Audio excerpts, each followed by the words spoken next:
La lettre assez navrante d'un retraité escroqué par Internet m'oblige à évoquer d'abord le cas d'un autre vieux monsieur dont je m'occupe depuis longtemps pour tout ce qui est technologique et qui m'a demandé l'an passé de bien vouloir l'inscrire sur un fichier national de numéros qui refuse le démarchage téléphonique.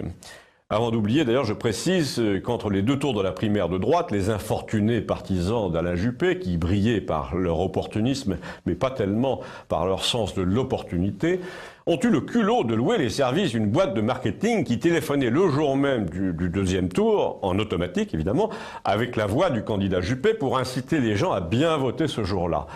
Sur cette bourde grossière, le camp Juppé a perdu au moins 30 voix à Campagnol, qui ne fait que 400 habitants. Je vous laisse imaginer le désastre nationalement. Mais revenons à mon vieux qui m'a réclamé une protection contre les arnaques et que j'ai donc inscrit au service Blocktel qui est ouvert depuis le mois de juin. J'ai une mauvaise nouvelle, enfin j'en ai deux, mais vous allez voir qu'elles reviennent au même. Un, c'est un service qui dépend du Premier ministre, donc déjà on pouvait douter de son efficacité. Et deux, ça marche pas en effet, et on avait raison de douter. 6 mois après, vous recevez certes un tout petit peu moins d'appels arnaqueurs, mais presque autant. Et ce sont des robots qui raccrochent souvent dès que vous avez décroché. Quant au monsieur qui m'a envoyé une lettre, alors lui, il fait partie de la cohorte des gens qui se sont fait piéger par un faux site internet, par des placements en ligne, par des appels de fonds.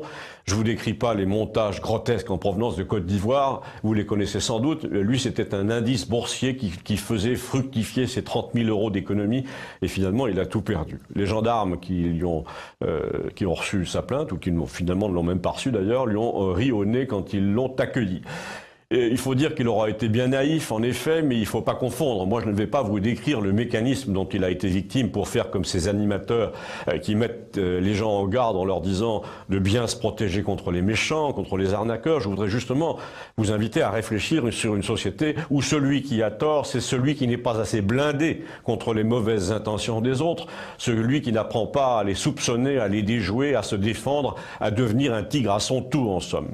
Le pauvre type qui écoute poliment une fille au téléphone, laquelle fait irruption chez lui avec un drôle d'accent, le type qui donne son numéro de carte bleue pour ouvrir un compte, puis qui verse des sous sur ce compte d'investissement pendant des semaines et qui s'aperçoit finalement qu'il n'y a pas de société et qui ne reverra plus son argent, ce pauvre type, à en croire l'opinion générale, a tous les torts.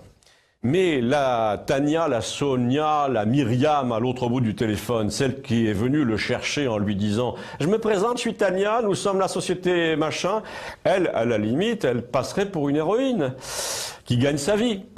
Dans une société humaine, je veux dire, pas celle qu'on nous propose, mais la prochaine, une personne qui en ruine sciemment une autre comme ça, en profitant de son innocence, de son grand âge, de son ignorance, devrait être traitée comme les violeurs d'enfants. Mais peut-être que c'est illusoire de ma part de le dire, puisqu'aujourd'hui les enfants, même les plus détestables, sont sacrés, alors que les vieux, même les plus polis, ne valent rien. Si vous avez un avis là-dessus, je serais curieux de l'entendre. Merci.